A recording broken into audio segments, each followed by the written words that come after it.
Boom.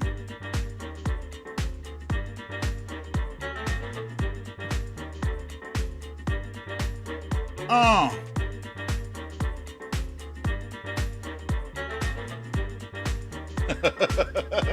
That damn Alaskan.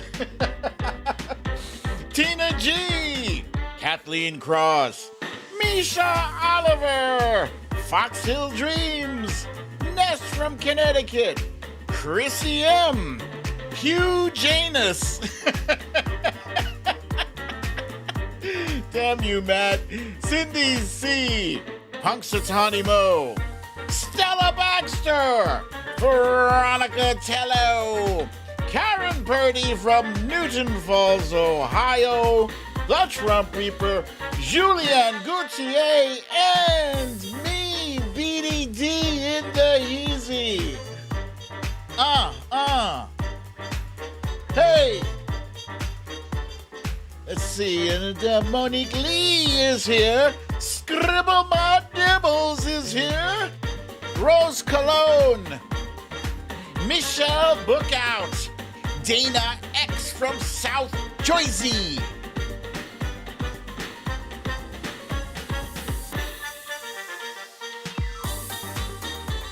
Yes. Kathy Murphy. Lumpy Girl. Queen of the South, Victorina.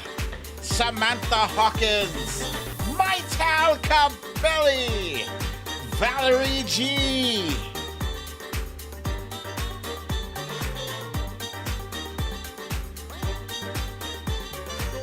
Wojo Mom.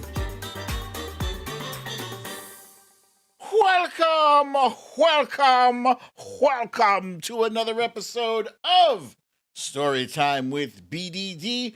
I'm your host, BDD, aka BrooklynDad, and this is Storytime.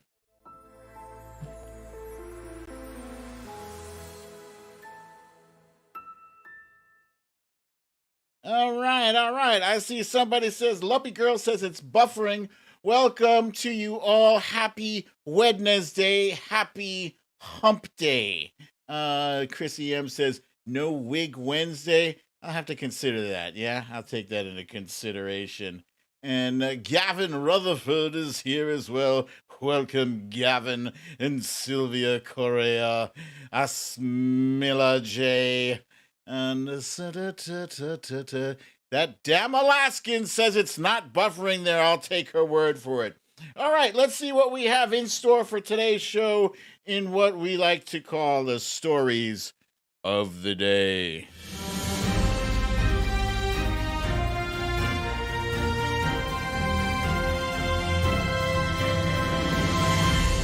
Stories of the day. Who is the resistance, and is it here to stay? Kyle Rittenhouse, damn it, is in the news again, and it's because his judge is an asshole.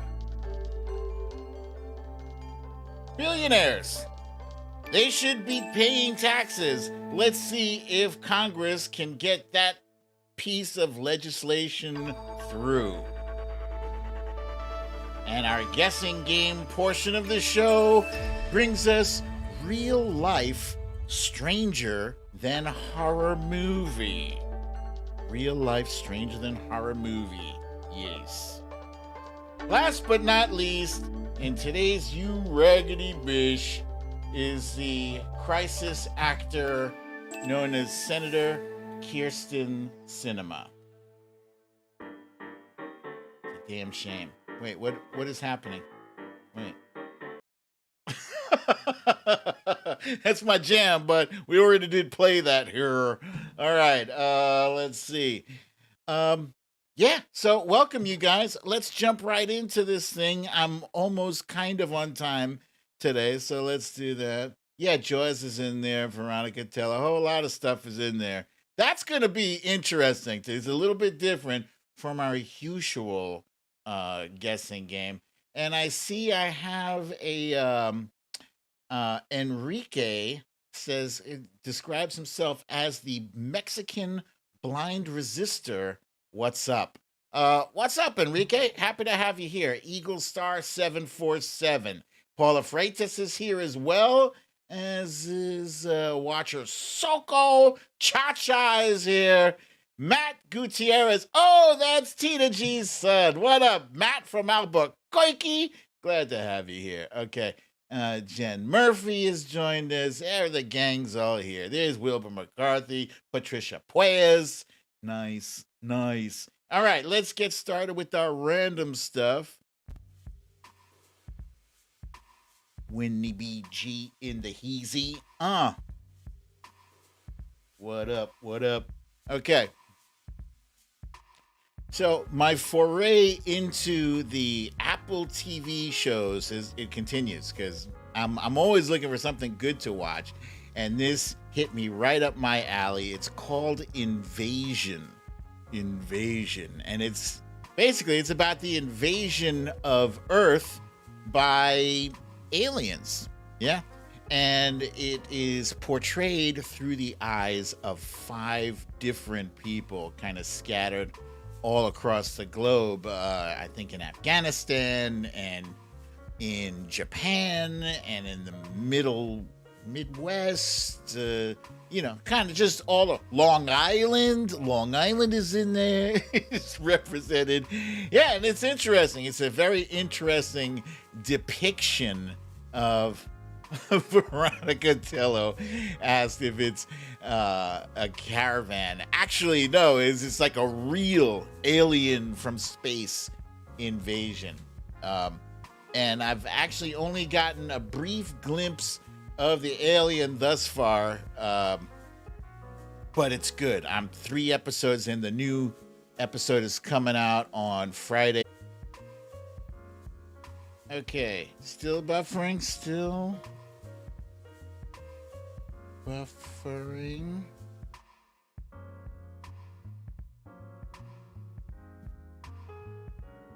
Oh, okay. Some people are saying you're back. You're back, but blurry. I should unblur soon. Okay, Winnie BG is saying, go out and come back in. I am back! Yeah. And, hey, I'm on Alaska Cindy's TV. That's cool. I feel very fancy. Corillard is here, too. I see Janet Moquin. Bernadette is here. Folks that I didn't see on the way in, I'm seeing on the way back at Eddie G.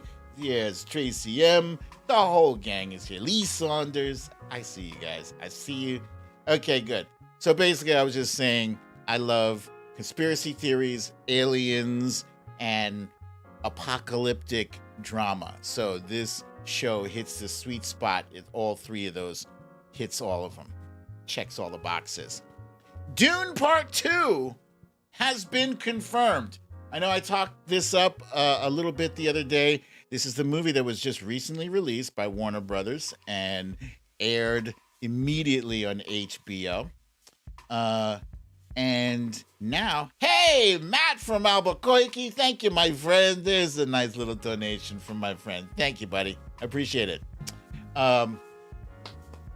So I was talking about Dune the other day, released on HBO, and it's in theaters. And I just watched it a second time last night. It's fantastic. It's fantastic. I love it so much. And Part 2 has been confirmed.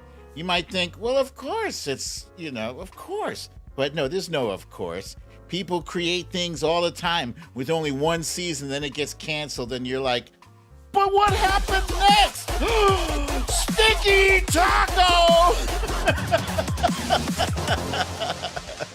Matt from Albuquerque brings us the sticky taco for today. Thank you, my friend. Janet Fatonia here. So is Mrs. Mia to you. I see you guys. Welcome. This is some fun, very interesting news. So you guys know what anime is, of course, right? It's It's like a very specific style of animated cartoon from Asia, right? So there's an anime show called, oh, look at that. Jennifer and Tony have the taco emoji. I didn't even know there was one for that. Anime, there's a show called Cowboy Bebop. Yes, very good, Mytel Cabelli. Cowboy Bebop. And Netflix is doing something interesting. They are bringing a live action. Hey, Jennifer Tony, thank you for the donation, my friends. They're bringing a live action version of Cowboy Bebop to Netflix.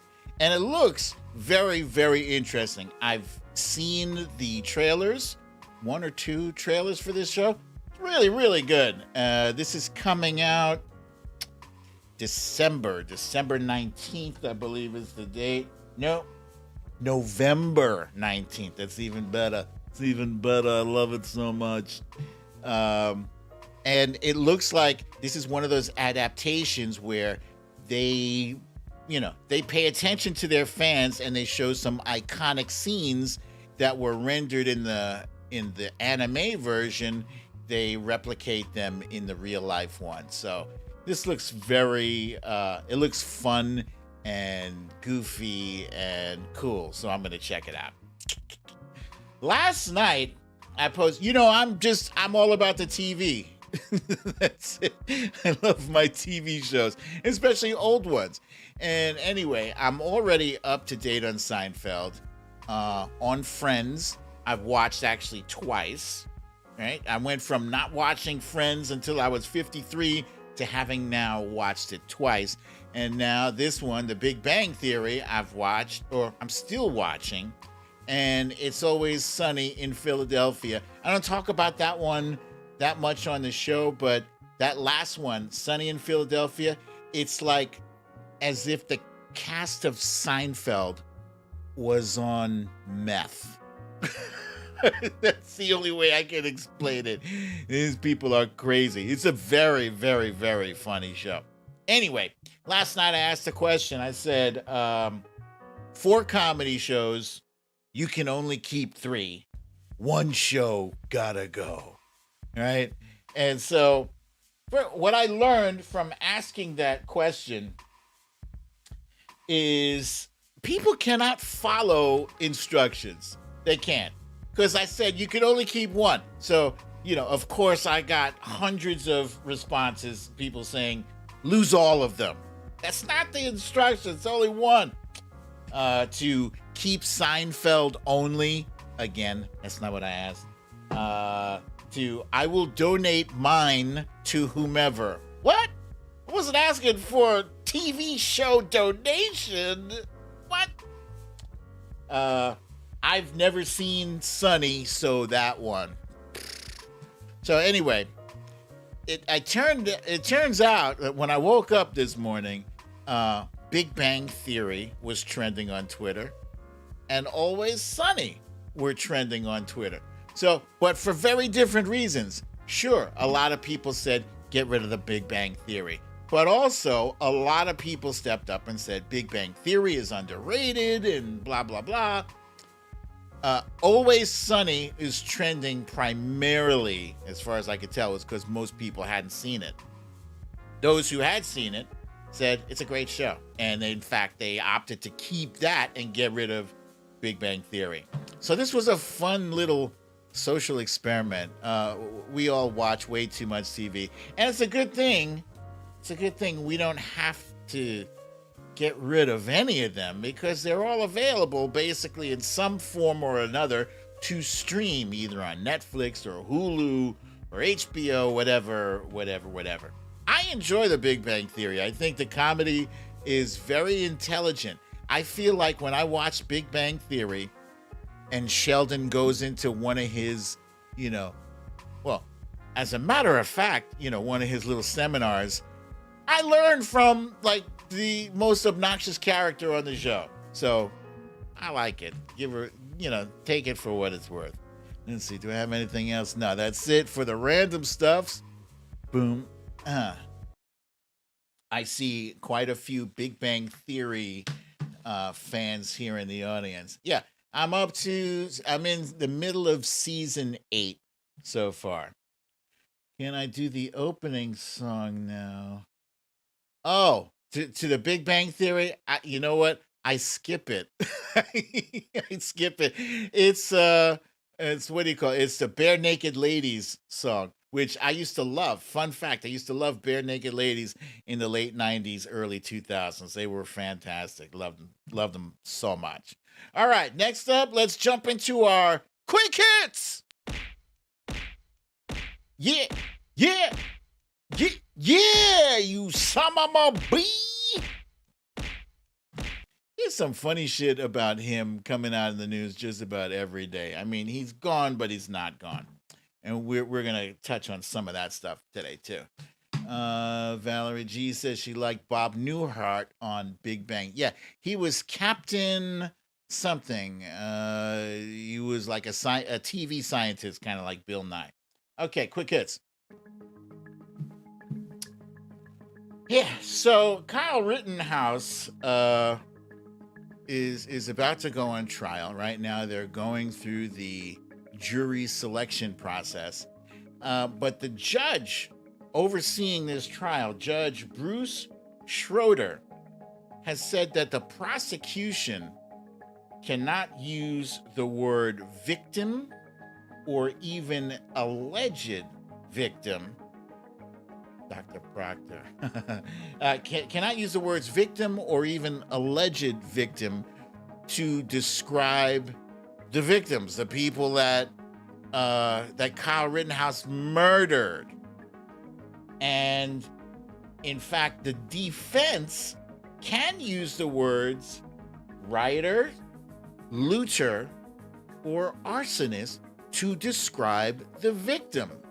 In what upside down world does that make any sense at all? I mean, really, on the face value of what he said is that he is in favor of the defense before jurors have even been chosen. So this guy has got to be bounced. He's clearly got to be bounced. If he doesn't get bounced, he's leaving this thing definitely open for mistrial.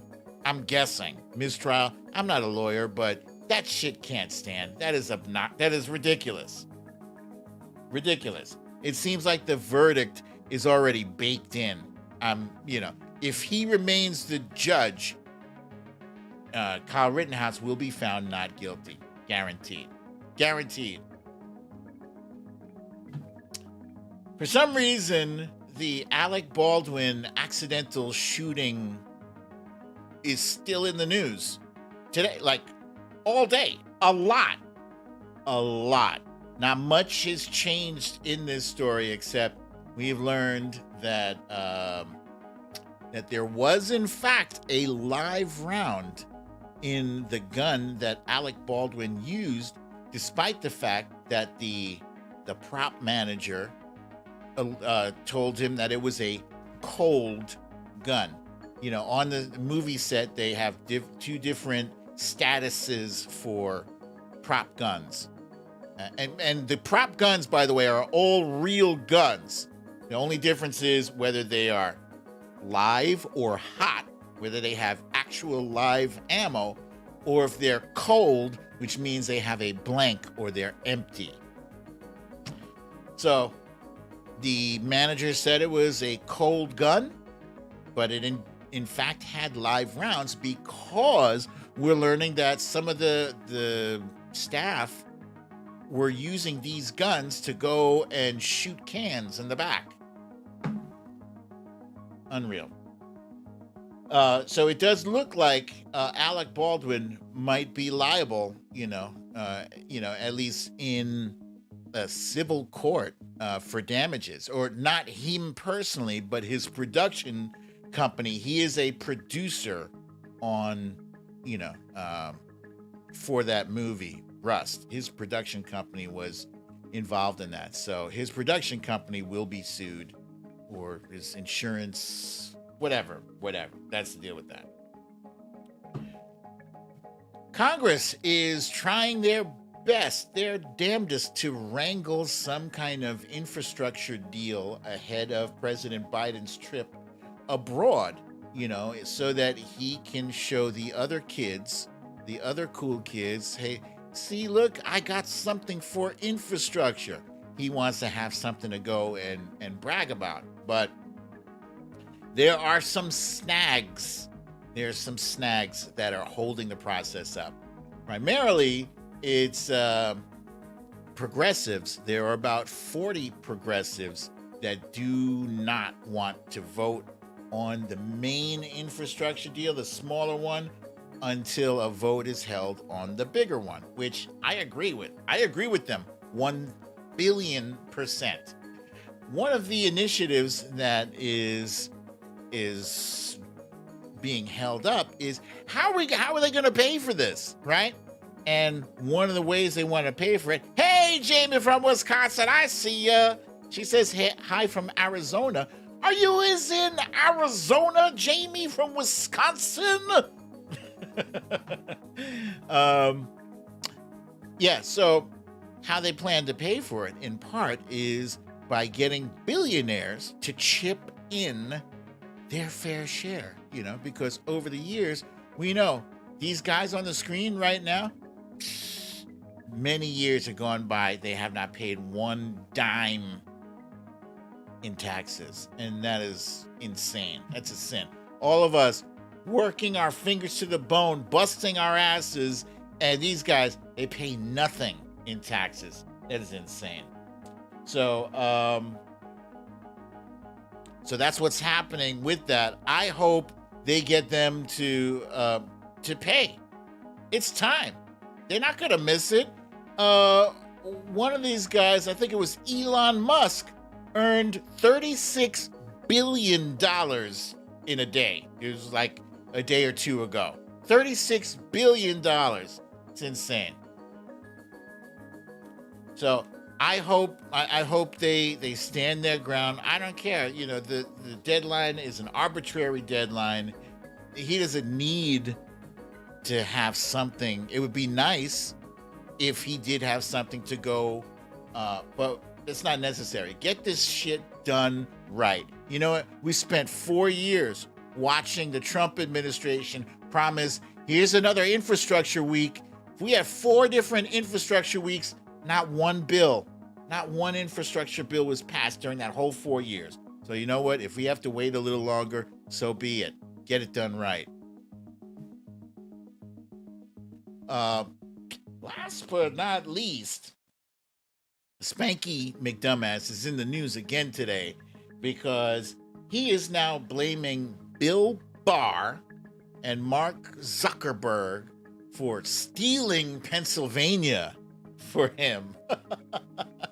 Specifically, what he did was he wrote, I'm sure he gave somebody the gist of what he wanted to say and they paraphrased it.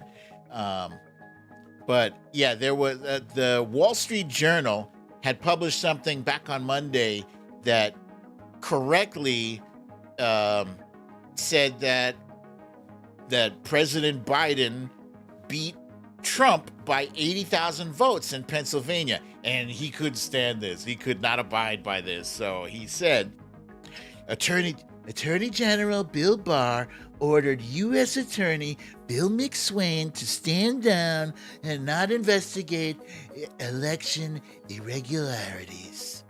Mark Zuckerberg of Facebook poured over $17 million to interfere in the Pennsylvania election, including $5.5 million. This is how I know he didn't write it, because he doesn't speak like that. On ballot processing equipment in Philadelphia, and $552,000 for drop boxes where the voting pattern was not possible. He's blaming Bill Barr. That was his dude. That was his toady. That was his flunky. And Mark Zuckerberg, him and Mark Zuckerberg were like that. Mark Zuckerberg bent the rules, continues to bend the rules to this day. Unreal. So that's it, ladies and gentlemen, for our quick hits. let us jump right on in to our a timeline cleanse. Timeline cleanse. Oh, this is interesting. I'm seeing my little internet thing is on the yellow. That's not good. All right, distraction. He would have said many and tremendous. Right. He would have said it's tremendous. So timeline cleanse. So some of you guys might have noticed by now that if that in the days leading up to Halloween is going to be on Sunday, so I'm not going to see you guys on Sunday.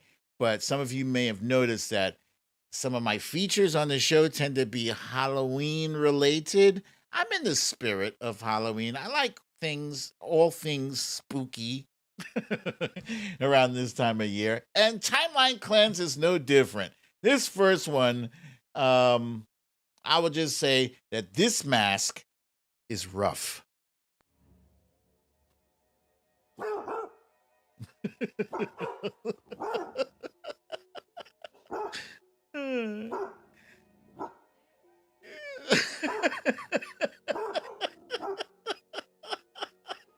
Crazy. And I want to get something like that for Rainey, but it would be a waste because she hardly ever barks, man. If she barks a few times a year, that's a lot. She's hardly ever barks, so that mask would never move. This dog also looks a little bit like our Rainey. The ears are too small, though. That's great, though, right? I don't know where to find it. I just found the video. I don't know where it's available. I'm sure you can look on, on Amazon or something. You could probably find that thing. Amazon, go ahead, Amazon. Give Jeff Bezos some more money. All right, next up, has anybody out here tried Kung Pao chicken? Kung Pao chicken? It's pretty good. I enjoy it. So, without further ado, I give you Kung Pao chicken.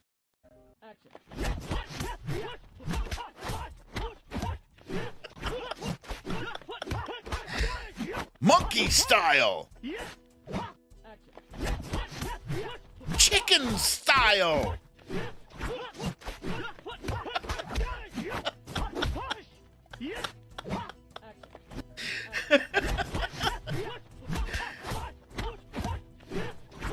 There's actually a disclaimer at the bottom of this video.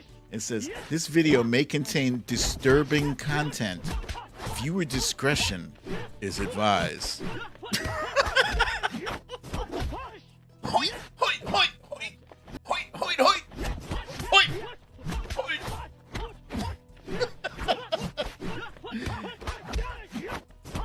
The Trump Reaper asked if that's legal. I don't know. I don't even know where that came from. It's just a video I found, and I thought it was amusing. It did not seem to be a clear winner. For this next and final video clip, I would like to submit that sometimes it is okay to laugh at the misfortune of others if you can learn a lesson from it, number one. And number two, as long as that other person was not seriously, grievously harmed. Okay? So, with that said, this next one, I would just like to say, pivot! Pivot! And of course, they crashed into something else. Of course. Pivot! All right, that's it for our quick hits. And now let's jump into our main story of the day. I'm trying to keep this show moving at a good clip so we can fit everything and then have time for whatever we're supposed to have time for. This one is called Who is the Resistance? So I've seen over the past several months now, I'm watching discussions on Twitter people saying, I'm part of the resistance, and I get upset because fellow resistors are da da da da da da da da. And I'm like, it's interesting that we're all, self-included, but we're all still using the term resistance. And so what is this resistance? Historically, the resistance is a collective group name that represents people who are opposed to or resisting powers that be, powers of oppression or powers of fascism, uh, powers that are greater than themselves individually. So they come together collectively to fight, to resist, and of course, it's been captured numerous times in pop culture, uh, in TV shows and movies. Obviously, it took place in real life. I'm talking about World War II, Antifa. Yeah, that was the resistance. But in pop culture, TV shows like The Handmaid's Tale, yeah, June was actually part of the resistance. They were resisting um what the hell? I forget the name of what they were calling it. It's with a G, right? Let me skip. Go continue. Da, da, da, da. Falling Skies was another TV show. This was about another show about an alien invasion. The aliens came to Earth and subjugated humans, made humans into slaves for some reason. I think to mine materials for them, whatever. Um, and so that guy firing the gun there, he's part of the resistance. He was a school teacher, but now he's fighting back, um, fighting back to save humanity. Then there's movies like Star Wars. Star Wars, Princess Leia, Luke Skywalker, Han Solo, they were part of the resistance, fighting the evil empire. Samantha B, I see you. I see you there. And then suddenly we found ourselves on November 9th, smack dab in the middle of our own movie, opposing the forces of evil and fascism. We were suddenly the resistance. Lee Saunders, interesting question, wants to know, do I think all those alien invasion shows encourage racism? Excuse me, they're the new cowboy and Indian films in space. No, actually, my belief is that those those TV shows are meant to prepare us for what happens if and when aliens finally do come here. That's just me. That's just my opinion. They want us to see how things work. Yeah. So, yeah, we didn't have an official meeting to announce that we are the resistance. Notice nobody stepped up and said, we are now the resistance. It just kind of evolved, from people's grief, the grief that we all suffered on November 9th, 2016, and then it just continued to blossom. It unfolded into the Women's March of 2017, and it grew, and I guess you could say that the Women's March was maybe our unofficial kickoff meeting. So how did we resist? Huh? Well, we had a hell of a lot of rallies. We had rallies. We had rallies. We had marches. And we made noise. We made a lot of noise. We were not quietly sitting back and just taking whatever that administration had to throw at us. Whenever they did some nasty shit, about immigration, for instance, we stepped up and we yelled loud, and we got our representatives, people in Congress, to speak out loudly. And, we hounded Trump and his enablers on social media, in real life. You can see some of the signs. We shall overcome. Worst president ever. GTFO. Um, we made it a very unpleasant experience to be either to be Trump or to be a supporter of Trump. And I'll never forget those big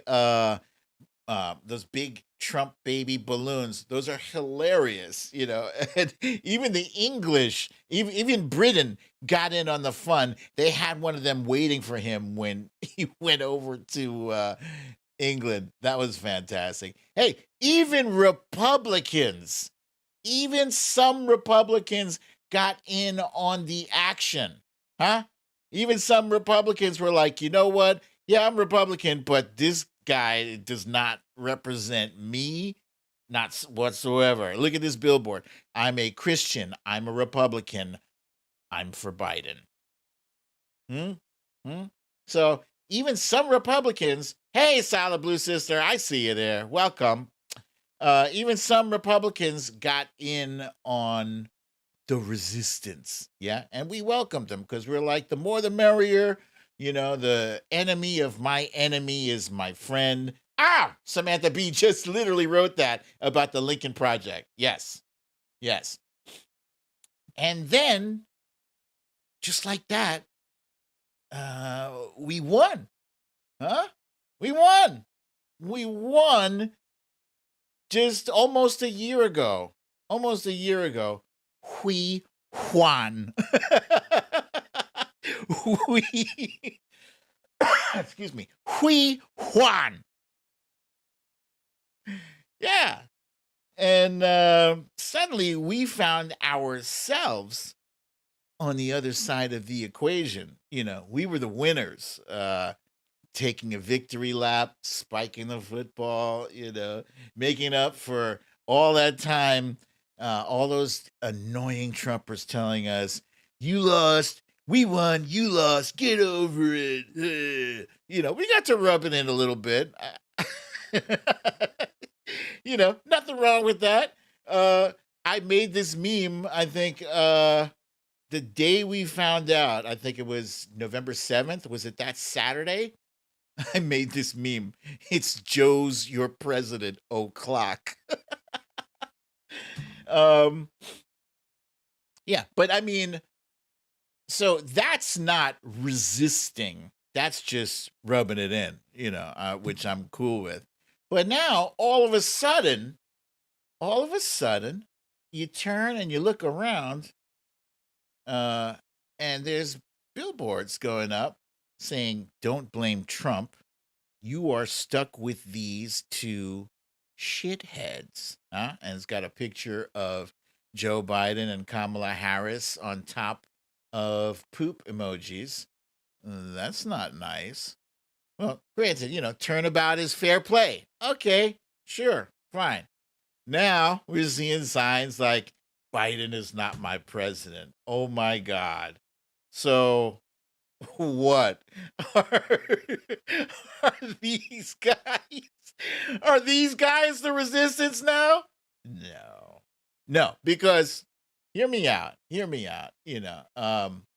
Oh my God. And this goddamn thing, the Let's Go Brandon.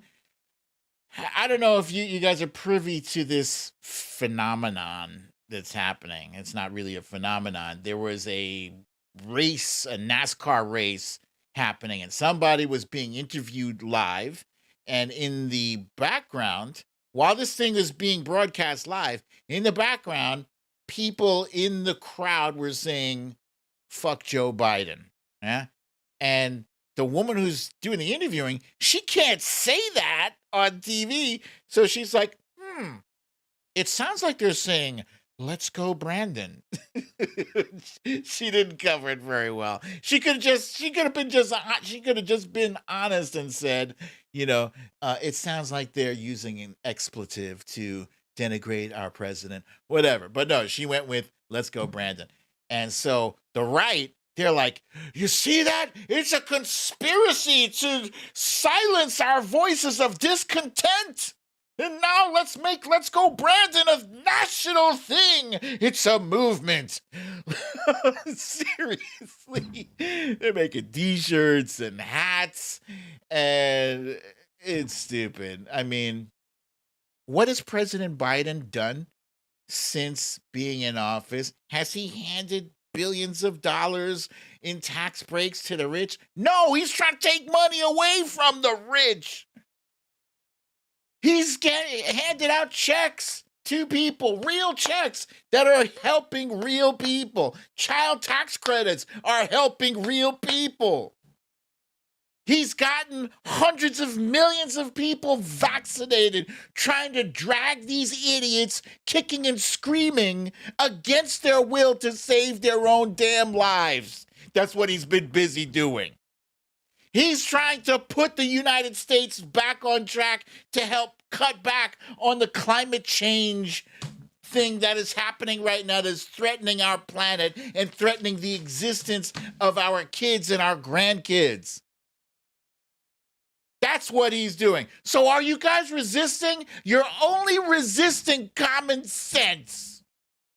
You won't wear a fucking mask. You won't get the goddamn vaccine. You're resisting common sense. Stupid. So, who is the resistance? We are. And what are we resisting now? We're resisting stupidity. Yeah. You can quote me on that. You can quote me. We are resisting stupidity. We are resisting racism. We are resisting ignorance. We are resisting the goddamn the virus, the COVID-19. Yeah, we're resisting all that shit. So yes, go resistance. That's it. Resisting white supremacy. Thank you for that. Yeah. I don't know if you guys saw my tweet earlier about the Tulsa massacre. Because, again, these are people who are defending the right to hold on to their racist symbolism, right? Their Confederate flags and their Confederate statues of generals who slaughtered thousands of people trying to defend slavery, but they don't want to teach things about slavery in the schools. They don't want to teach about things like the Tulsa massacre. It makes no sense. So anyway, I tweeted about that, and Kerry Washington quote tweeted me. I thought that was cool. That was cool. All right. Next up, let's jump into our fun time thing. Real life stranger than horror.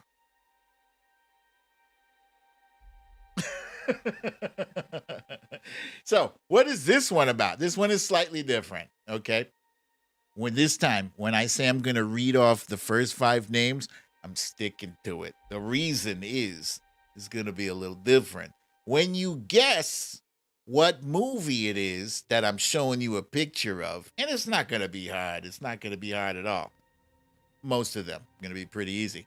But after I read off the names, I'm going to then explain to you what was the real shit that inspired that horror movie. And I'm sure some of these you might not know. You guys are really smart, but maybe you don't know these things. All right? So, here's the first one.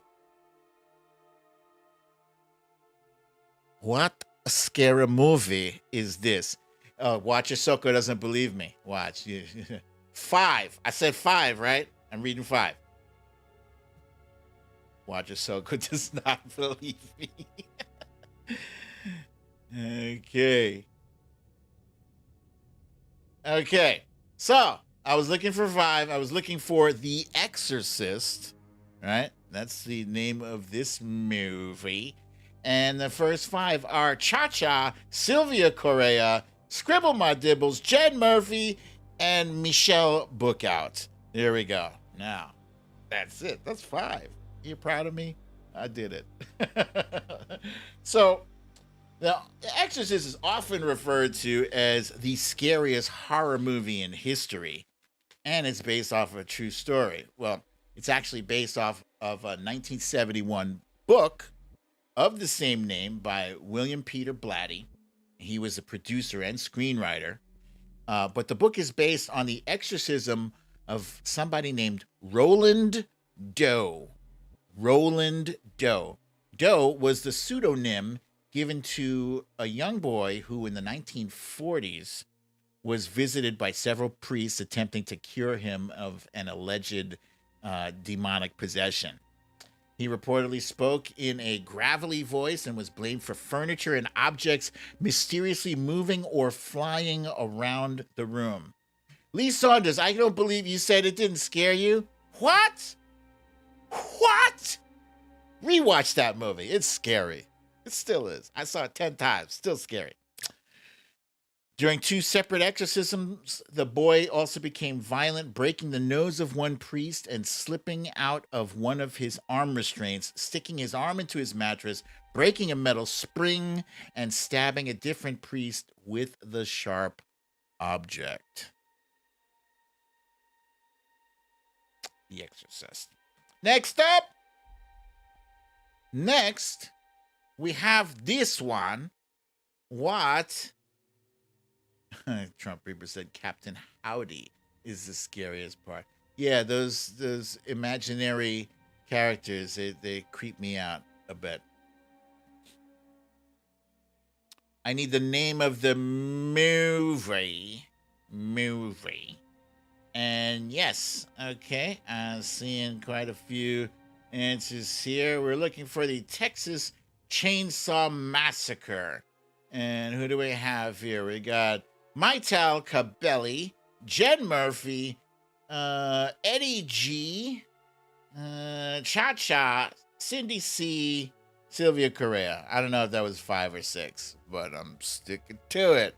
Now, this movie, from 1974, was entirely fictional.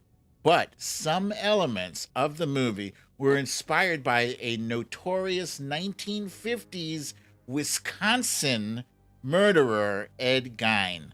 Are you listening, Jamie? This is your state that's responsible for this guy. When Gein was arrested for killing a local hardware store owner, he also confessed to a previous murder, and the authorities then discovered he had exhumed several corpses from local cemeteries. Using these bodies, he fashioned a wastebasket, lampshade, and masks made of human skin and faces, placed human skulls on his bedpost, stitched together a belt made of nipples, and collected a plethora of other body parts as trophies. In short, he made Leatherface look sane by comparison. Ed Gein, ladies and gentlemen, from Wisconsin.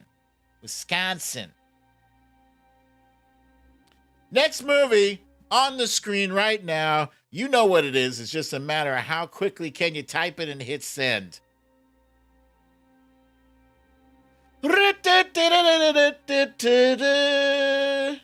Oh, we have a troll in here? Let's see.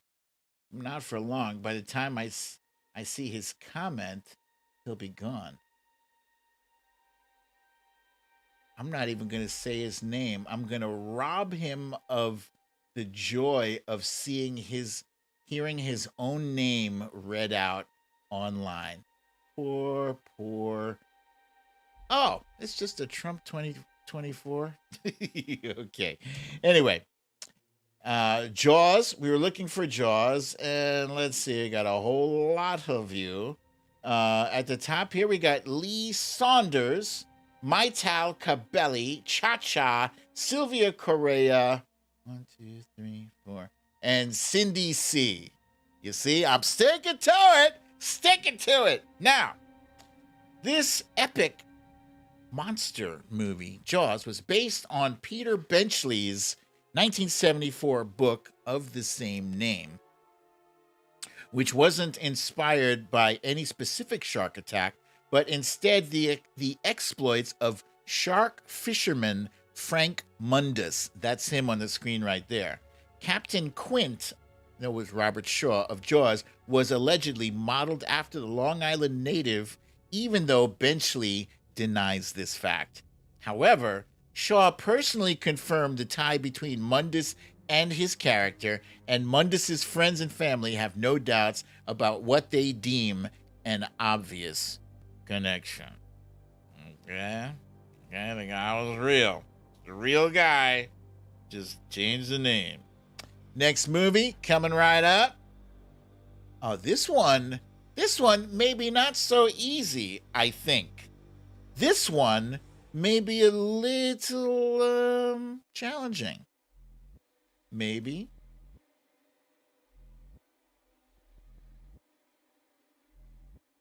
Anybody? Anybody?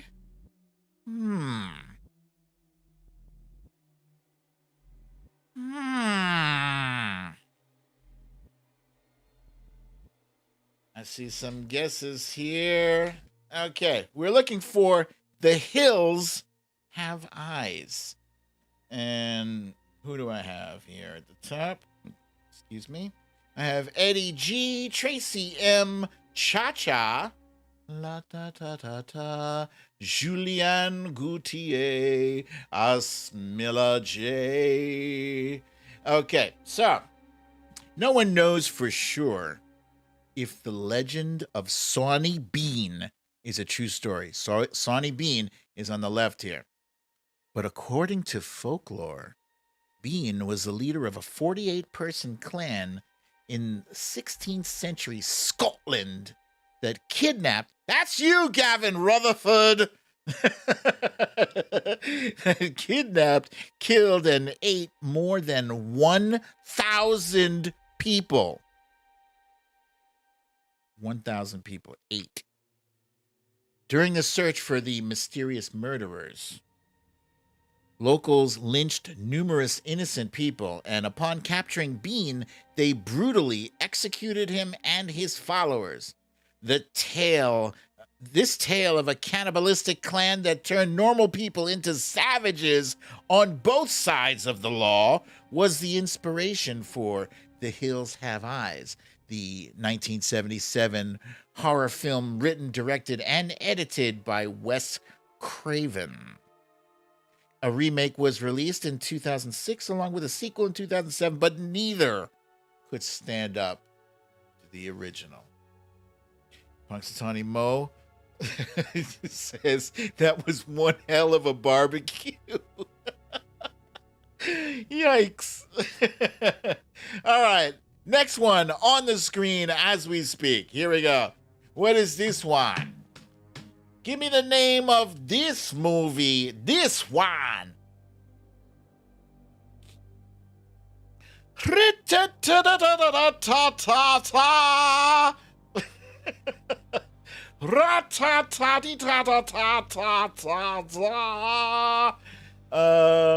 Oh yeah, and rest in peace, Wes Craven. I totally forgot. We're looking for the Amityville Horror. And at the top here, we've got Foxhill Dreams, Huge Anus, Huge Anus,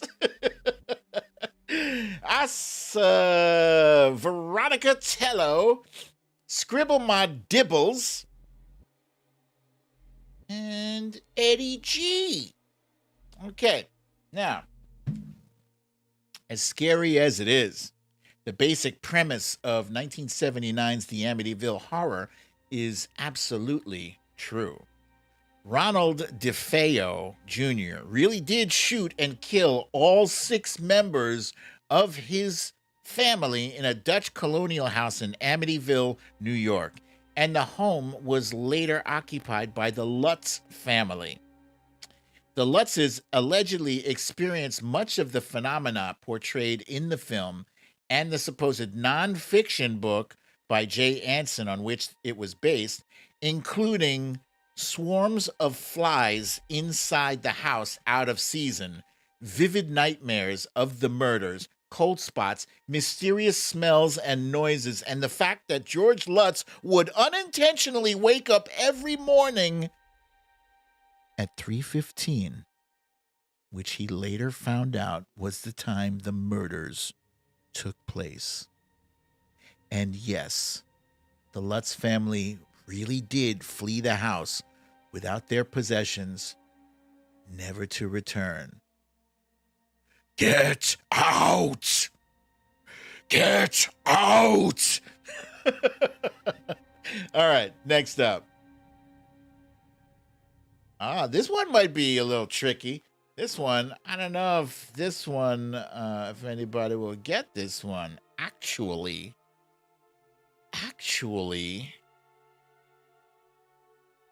this one might be a little tricky, a little tough there, unless you are a true horror buff.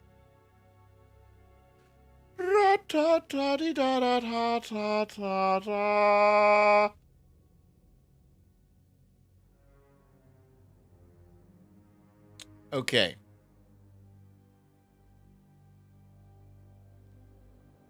All right, so remember, I'm looking for the name of the movie, not the name of the character. With that said, so we got at the top here, Susie Brizuela.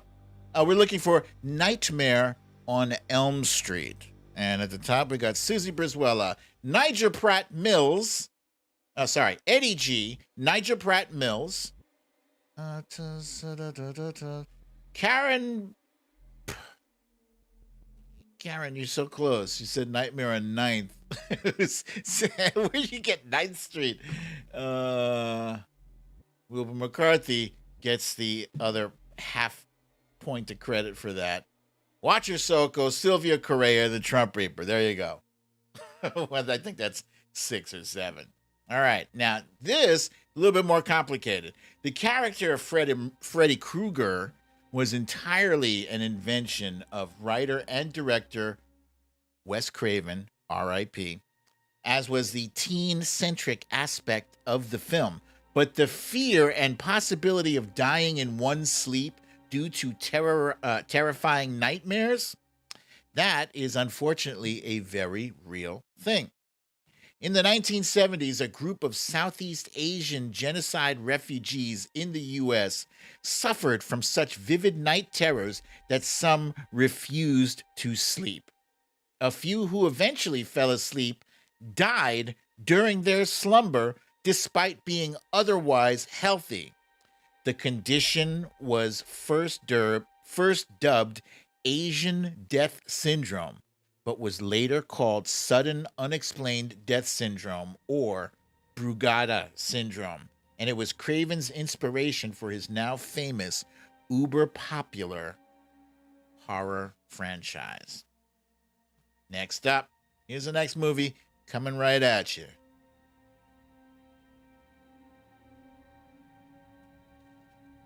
I think this one might stump you. This one probably is going to stump you, I think. This one, I think. This is the one.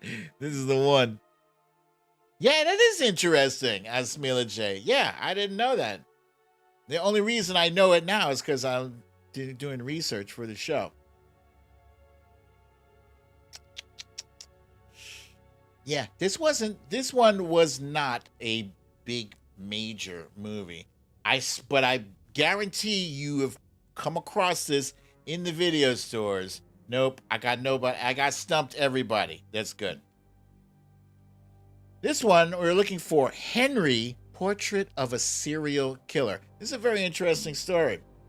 And the guy who plays Henry on the right there, that's the dude from The Walking Dead. He played Daryl's brother. I can't remember his real name.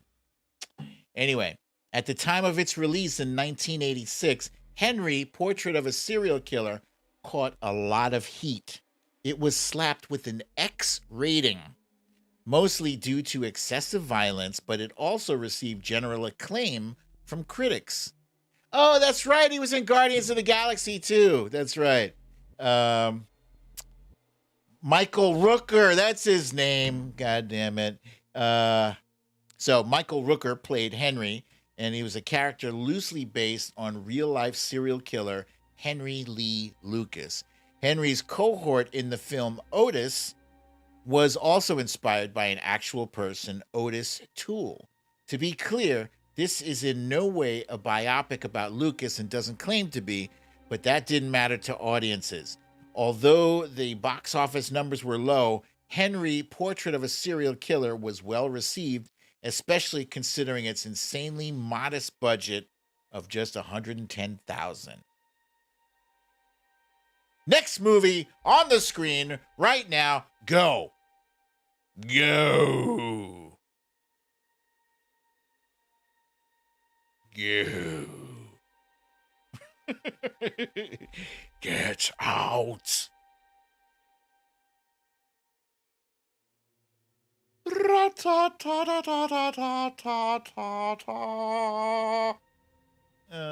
Let's see. Here we go. It's at the top here. Okay, at the top we got Hugh Janus, Lee Saunders, Jed Murphy, Maital Cabelli, and Eddie G with Silence of the Lambs. This is another horror film inspired by that guy from Wisconsin, Ed Gein.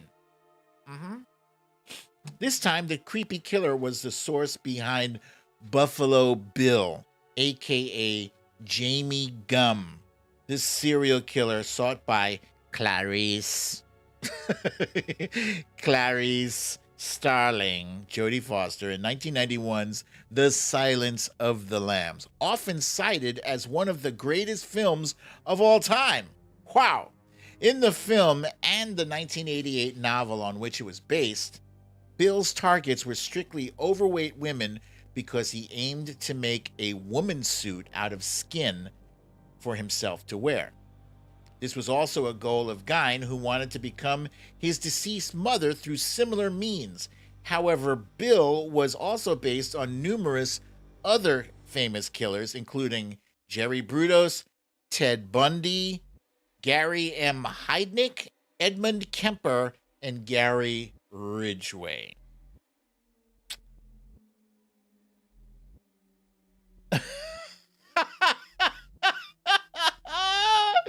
Watch your Soko. Are you catching some heat? Because I'm only reading 5 now. Damn it, Watch your Soko. What? Now you got BrooklynDad all stuck on 5. Hey, it's not. It has nothing to do with you. It has to do with that I got content that I got to read, and I got to cram all this stuff in. All right. So, yeah, here's the next one on the screen now. Did I say on the screen? Or did I say on the scream? Yeah, I was looking for Scream. Scream. And at the top here we have Maital Cabelli, Tracy M, Mrs. Mia to You, Lee Saunders, and Kathleen Cross. There we go. Now, few people realize it because 1996's Scream is a slasher film that also satirizes the slasher genre. But the Wes Craven classic, this is another Wes Craven movie, was actually inspired by true events. In 1990, Danny Rawling, a.k.a. the Gainesville Ripper, terrorized Florida college students with a string of 5 grisly murders over the course of just 4 days, and he was later linked to a previous triple homicide. When Scream screenwriter Kevin Williamson first heard a news story about the killings, he noticed an open window in his house, became concerned, and subsequently penned an 18-page script that later became the now iconic film. He turned his fear into Do-Re-Mi. Okay, next one. Here it comes. Ready, go. Go. This is the last one, you guys. The last one. Go. Yeah, 18 pages.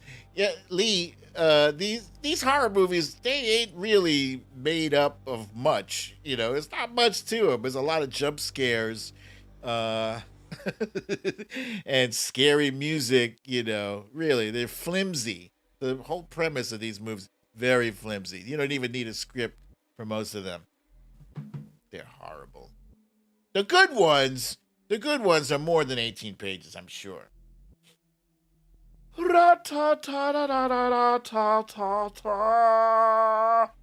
Let's see. I got 1, 2, 3, 4. Oh, okay. I got 5. All right, we're looking for The Conjuring. The Conjuring. And at the top, we got Eddie G, Mrs. Mia Mia to You, Sylvia Correa, Veronica Tello, and Watcher Soko. The Conjuring. This is actually a fantastic movie, especially considering that it's relatively recent. It was made in the past 10 years. It's unheard of. I watch horror movies. They're mostly garbage, most of them. Sorry to say, I've been spoiled by The Exorcist and The Omen. But this one, it's a 2013 film.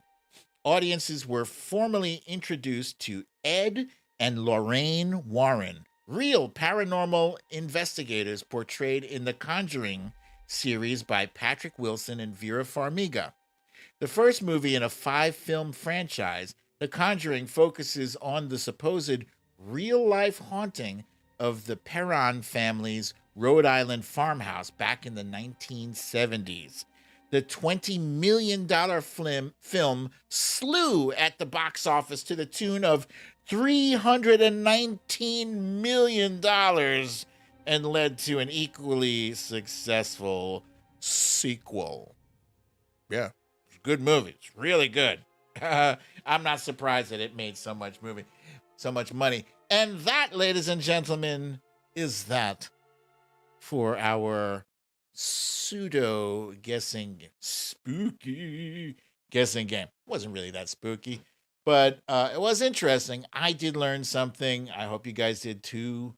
Now I'm going to remind those of you who have not yet struck the thumbs up, the like button, you smashed. If you have not yet smashed it, please do so. And now we're going to get into You Raggedy Bush.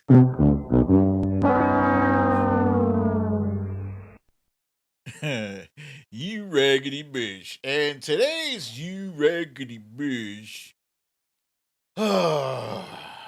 is the performative, hey, look at me, Senator from Arizona, KYRSTEN Sinema. Damn it. You know, I remember posting this tweet back in 2018, November 12th, 2018. It says, can't help but think that somewhere John McCain is smiling at this massive thumb in the eye of real Donald Trump. Congrats to KYRSTEN Sinema for making herstory in Arizona. You know, I do regret this tweet. I do wholeheartedly. I regret it. But who knew? Who knew? You know, back then it was 2018. I just thought her quirky ways were just going to be an insignificant aspect of how she governs. You know, I didn't realize that was all there was to her shtick. You know, what I'm talking about is the performative stuff, whether it's, you know, her crazy, wacky wigs or her super bright, you know, palette, you know, color palette. If it's her wardrobe, frankly, I don't care if she wants to go to work dressed as one of the Incredibles, you know, from Pixar. I don't care. as long as she does her damn job, as long as she is accountable. You want people to look at you, fine. Now when they're looking at you, answer the goddamn questions. Don't slip in and out of bathrooms and in and out of cars to avoid having to be questioned about your stance on shit. Huh? Yeah, keep your green dresses and your purple wigs. I don't care about that shit. Frankly, really, I don't. Fashion, I don't care. I don't care about the tall, thigh-high boots, but I right now, I just about had enough of the nonsense. And what are you trying to say to us? You're presiding over the Senate with a a denim vest. Like, what does this even mean? Here's a clip. The clerk will report the nomination. Nomination, the judiciary, Sarala Nagala of Connecticut, United States District Judge for the District of Connecticut. Do you see this? Madam President. Majority Leader. The clerk will report the nomination. Nomination, the judiciary, Sarala Nagala of Connecticut, United States District Judge for the District of So what does it Connecticut. even mean? Madam President. Majority Leader. Oh. It's just so disrespectful. We've seen you have an extensive wardrobe. What are you trying to say? Every act, everything that she does is a major middle finger to voters, not just in Arizona, but voters all across America.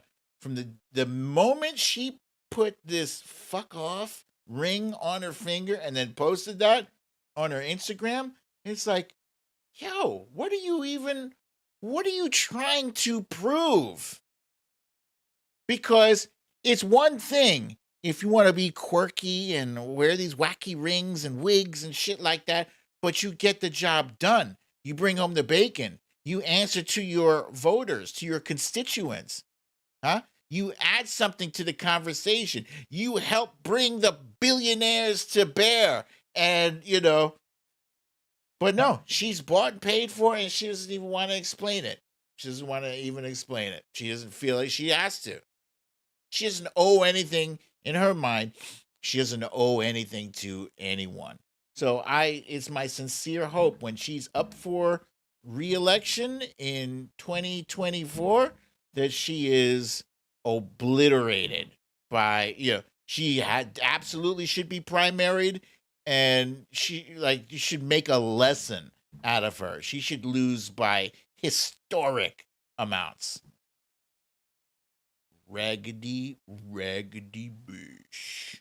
Stella Baxter says Sinema sold out to the corporations now. Cha-Cha says someone else is paying her. Corey Lord says she already proved that her political immaturity will not be tolerated. Watcher Soko adds her constituents don't like her either. Lee Saunders wants to know who'd vote for that. Well, apparently a lot of people, but they didn't see the wacky bullshit until it was already too late. And then some special interest groups got their hooks in her. And I hope this is her one and only term. Seriously. Next year, we have to elect at least 4 more Democratic senators. I know it seems like a tall order. I'd prefer 5 or 6, actually, but the bare minimum of 4, so we can basically put her middle finger back in her face. Her and Joe Manchin. Both of those jackasses can go to hell. All right, guys, that is all the time I have for today. Whoa, Cha-Cha! Thank you, my friend, for the kind donation. Can senators be recalled? No. They'd have to be expelled, I believe. I feel like I covered this in one of my shows. I don't think it's recalled. Not like a governor. Look at that little mouse eating her udon noodles. So cute. Thank you. Trump Reaper, I don't have a costume. I don't. I was originally planning on doing a costume for Halloween this year, but I ain't got it. I wanted to be Thor, but I ain't got it. I got nothing. I'm gonna do a lazy costume. Like I'm gonna put on a plaid shirt, and I'll be like, I'm a farmer. I got nothing, guys. All right. That is all the time I have for today's show, ladies and gentlemen. Thank you for joining me for another episode of Storytime with BDD. I'm your host, BDD, aka BrooklynDad.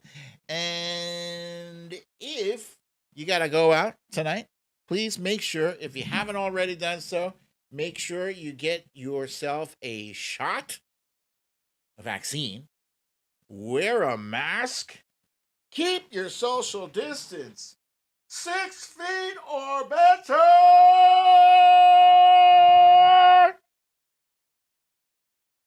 and have a lovely, relaxing evening. Hey, Veronica Teller, thank you, my friend, for the donation. I see you trying to summon Sticky Taco. Unfortunately, Quiet Mouse showed up with her udon noodle soup.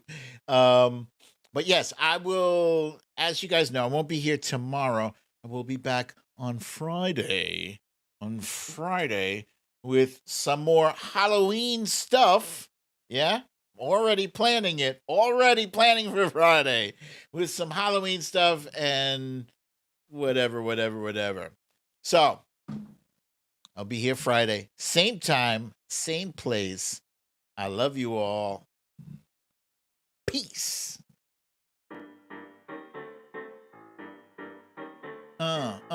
Let's see. The writer-driver's asking me a question and then said, I guess not. So what was the question?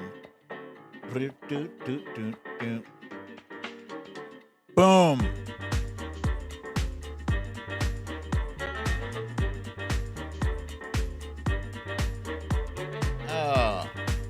Maital Cabelli had a question for any advice for dating someone of a different culture. Yeah, I would say find out as much as you can about that person's culture. Find out as much as you can about their culture and try to be as sensitive and open-minded as you can. Yeah. That's all I got. That's all I got for that.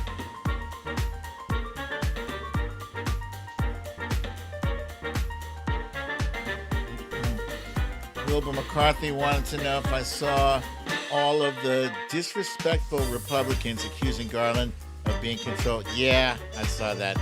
It's disgusting. But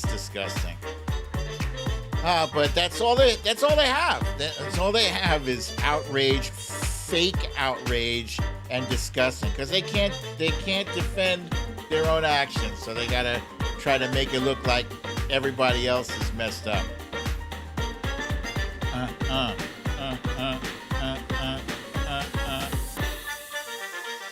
Hey! Or as Michelle said, it's projection. That is so much more concise and says everything I wanted to say. It's projection!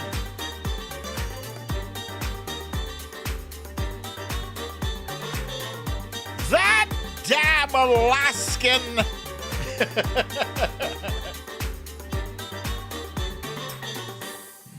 Yeah! All right, you guys. Thank you once again for entertaining. I was entertained today. I hope you were too. Entertaining and fun episode of Storytime. And now it's that time. You need to leave.